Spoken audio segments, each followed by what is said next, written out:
Hello, I'm James Floyd. Last video, we began to talk about conservation of energy.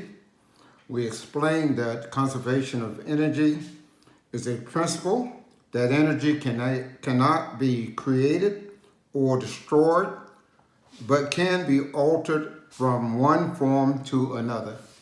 We also talked about non-conservative forces, and we defined that as a thermodynamic quantity representing the unavailability of a system thermal energy for conservation into mechanical energy, and often interpreted as the degree of disorder or randomness of a system. So we're going to continue working homework problems, and we'll start with problem 6 we'll start in chapter 8, and the problems may be numbered differently.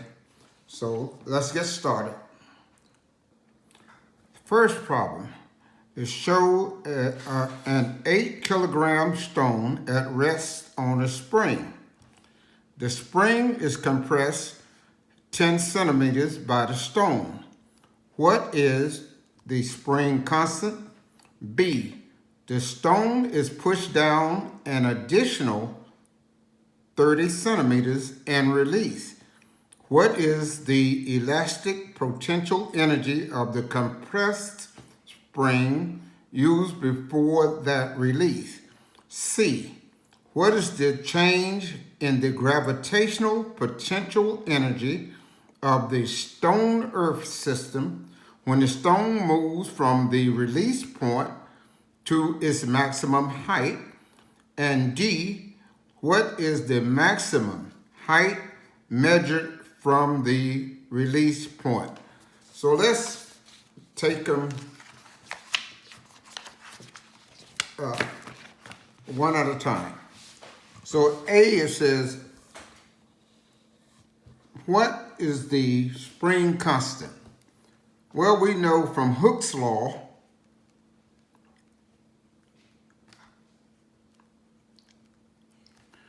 that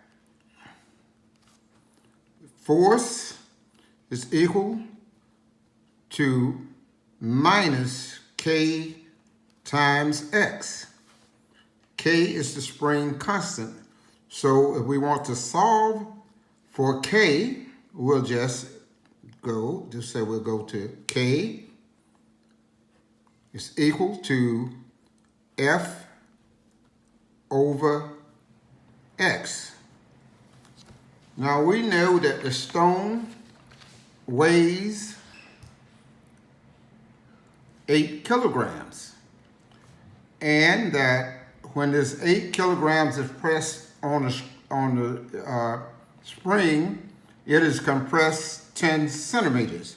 So let's just solve. We'll say K, which is the spring constant, is force, which would be 8 kilograms times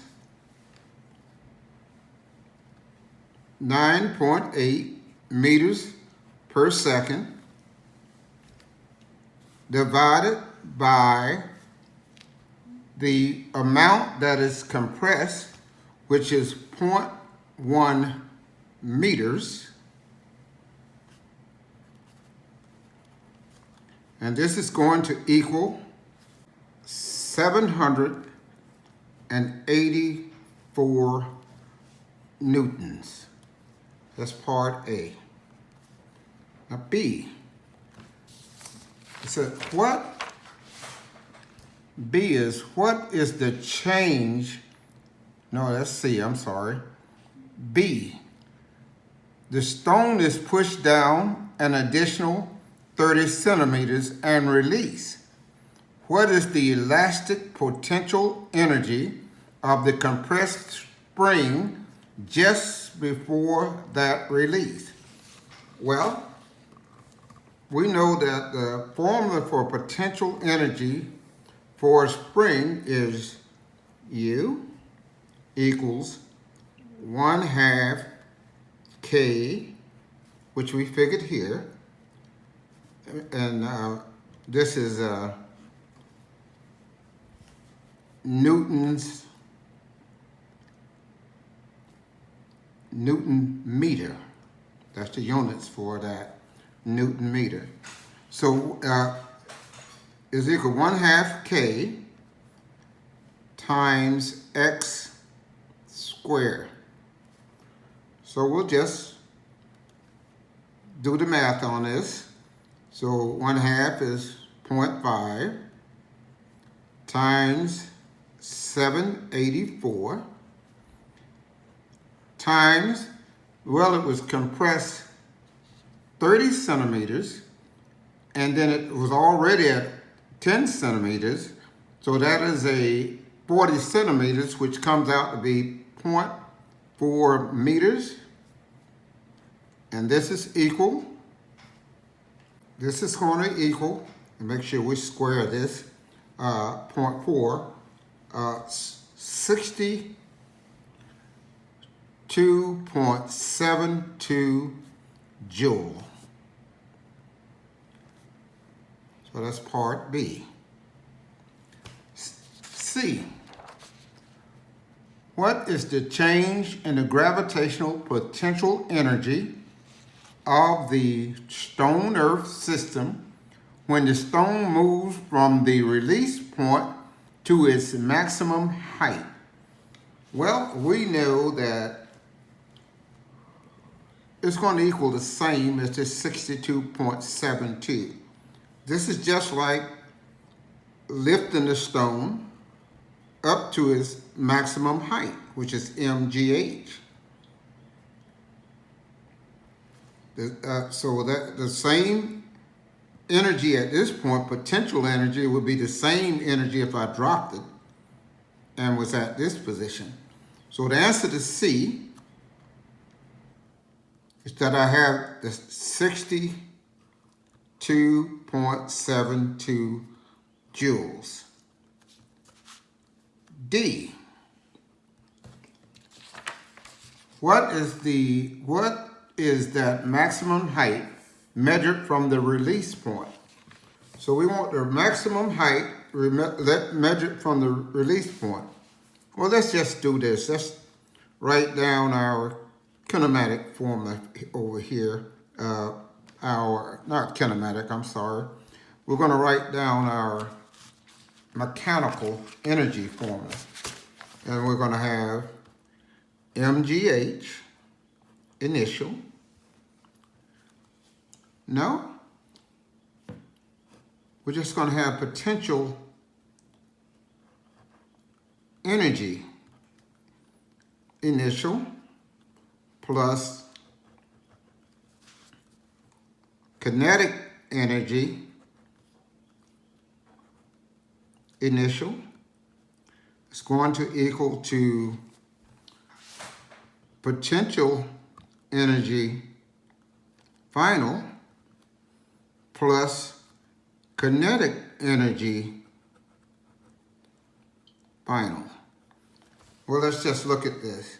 The potential energy initial is this. We figured out the potential energy when the spring is compressed, and that's just going to equal 62.72 joules.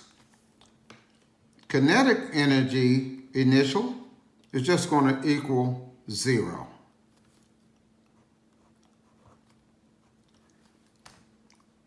Potential energy final, well, the stone is, once it is at its height, there'll